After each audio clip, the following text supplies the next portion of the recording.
ഞാൻ ആ കുട്ടീനെ ന്യായീകരിക്കല്ല. ആ കുട്ടി എങ്ങനെ ചെയ്താലും തെറ്റാണ്. ഒരു അധ്യാപകന്റെ അടുത്ത് ഒരു കാരണവശാലും ഇങ്ങനെ സംസാരിക്കരുത്. പക്ഷെ അതേപോലെ തന്നെ ആ അധ്യാപകൻ ചെയ്തതും തെറ്റാണ്.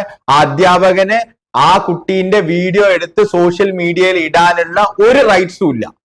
ആ അധ്യാപകന്റെ റൈറ്റ് എന്ന് പറഞ്ഞാൽ, അധ്യാപകൻ എന്ന് പറഞ്ഞാൽ തെറ്റ് ചെയ്തതിനെ മറ്റുള്ളവരെ അടുത്ത് അറിയിക്കല്ല, ആ തെറ്റിനെ ചൂണ്ടിക്കാണിച്ച് ആ തെറ്റ് തിരുത്തുകയാണ് ആ അധ്യാപകൻ ചെയ്യേണ്ടത്.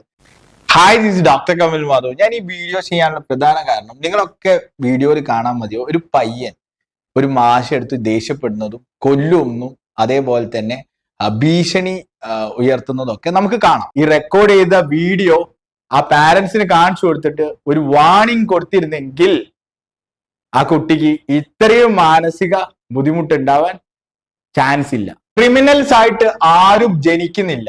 നമ്മളെ സൊസൈറ്റിയാണ് അവരെ ക്രിമിനൽസ് ആക്കുന്നത്. അതിന്റെ കാരണം നമ്മൾ ഓരോരുത്തരും ആണ് എന്ന് നിങ്ങൾ ഓരോരുത്തരും മനസ്സിലാക്കാം. ചെറിയൊരു തെറ്റിനെ ഊതി വലിയതാക്കി ആ തെറ്റ് തിരുത്തുന്നതിന് പകരം നിങ്ങൾ ആ തെറ്റിനെ എല്ലാവരിലേക്കും എത്തിക്കുമ്പോൾ അവിടെ ഒരു മനുഷ്യൻ പച്ചയായിട്ട് ക്രിമിനലായി മാറുകയാണ്. Okay, thank you.